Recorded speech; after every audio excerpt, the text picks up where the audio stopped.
Welcome to StateLineRig. Today, we are exploring the history of New York. A Dutch fur trader shakes hands with a native chief in 1614. Neither man knows it, but they've just started a chain of events that will end with a stock exchange, a Bill of Rights, and a city so powerful it becomes shorthand for America itself. This is the origin story of the Empire State, and it's got war, betrayal, riots, and two different empires fighting over the exact same patch of land. Let's dig into how New York actually became New York. Before the name, long before any Europeans set foot here, this land was already deeply lived in. Indigenous peoples had called this region home since roughly 10,000 BCE, and over the centuries, more groups arrived, including the Iroquois, who migrated in from surrounding territory. By the time Europeans showed up on the eastern coast, the area was home to two major linguistic families. The Iroquoian-speaking nations, including the Seneca, Mohawk, Oneida, Onondaga, and Cayuga, had banded together into a powerful political alliance known as the Iroquois Confederacy, one of the most sophisticated systems of governance anywhere in the region. Alongside them, Algonquian-speaking peoples like the Lenape, Mohegan, and Wappinger built their own thriving communities, complete with organized farming systems and complex economies built over thousands of years.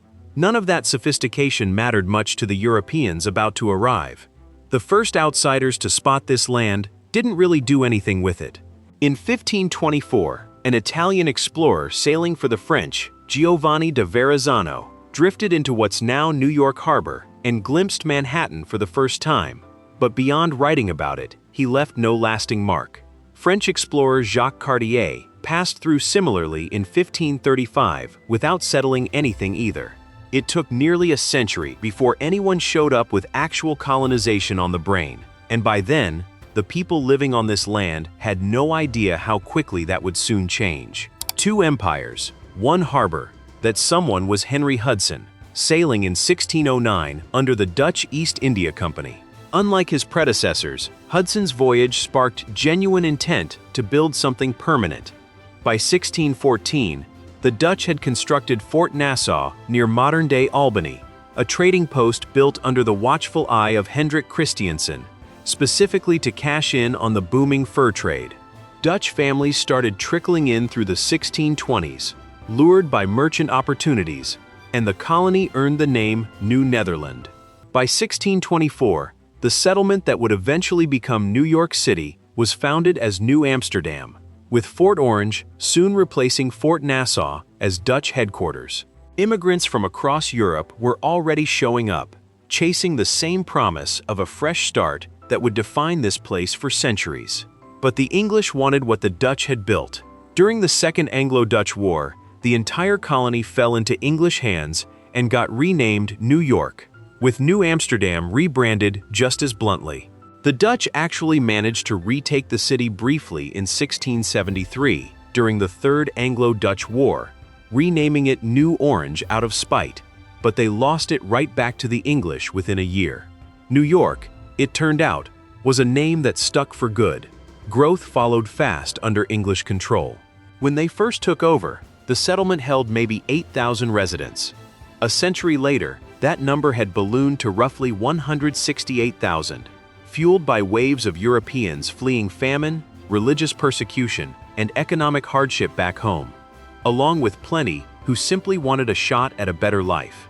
Agriculture drove much of the early economy, and while plenty of colonists learned to coexist with their indigenous neighbors, war finds New York. The French, running their own colonial operations nearby, had pushed Catholic missions into New York's borders, sparking direct conflict with the British, while also forging real alliances with certain native tribes. Those tensions eventually erupted into the French and Indian War, a brutal conflict that saw indigenous nations fighting on both sides before ending in British victory and French withdrawal from New York territory by 1763. That same year, the Stamp Act ignited a different kind of fire. New York quickly became a hotbed of colonial resistance, with groups like the Sons of Liberty pushing hard against British rule, even as some New Yorkers remained loyal to the crown. The path toward war was already set, And within just over a decade, that resistance would boil over into full-blown revolution. The state that bled the most for independence. Here's a fact most people don't know. Nearly 1/3 of every battle fought during the entire American Revolution happened on New York soil. George Washington poured enormous attention into the fight for this state, and when independence was declared in 1776, New York backed it. Even though the British held New York City captive for the rest of the war, locals kept fighting to reclaim their territory regardless. Once the war ended, New York City briefly served as the young nation's capital, and the state became the 11th to ratify the U.S. Constitution. In fact, New York's own 1777 Constitution directly influenced the federal one drafted in 1788. The city remained the state capital too, until 1797, when the seat of power officially shifted to Albany. New York kept shaping the nation from there. The Bill of Rights was drafted within its borders. George Washington took his presidential oath in New York City. The U.S. Supreme Court held its earliest sessions there, and the New York Stock Exchange was born on the very same streets. When the War of 1812 broke out, New York once again became a battleground, just as it had during the Revolution, proving that the state's fight for the nation was far from finished. Growth, conflict, and a nation reshaped. As the 1800s rolled on, New York leaned away from pure agriculture. Steamboats and railroads turned the state into a transportation hub, and the opening of the Erie Canal supercharged trade and travel even further, linking the Atlantic coast to the Great Lakes and turning New York City into the busiest port in the country almost overnight. Meanwhile, many native communities had been pushed onto a handful of reservations, with others exiled or killed for having sided with the British during the Revolution. By the mid-1800s, abolitionist sentiment was building fast alongside a growing list of towns, businesses, schools, farms, churches, and theaters. Governor William H. Seward worked with state lawmakers to protect and expand rights for both escaped and free Black New Yorkers. And when the Civil War broke out, New York supplied more troops to the Union cause than any other northern state. Unlike the Revolution, no actual battles were fought on New York soil this time, but the state wasn't free of conflict. In 1863, a controversial draft law triggered violent unrest across New York City, with protesters, largely Irish immigrants, angry about the draft's unfair exemptions for the wealthy, targeting Black communities and forcing many families to flee entire neighborhoods. The chaos only calmed once Black Americans were allowed to fight in their own regiments, easing white workers' fears about job competition. After the war, immigration surged even further. Waves of Germans, Italians, Irish, and Eastern Europeans arrived alongside a smaller but notable influx of Chinese immigrants beginning around 1850. New York was transforming into one of the most diverse and prosperous states in the country, and by the turn of the 20th century, its population had already crossed 7 million people.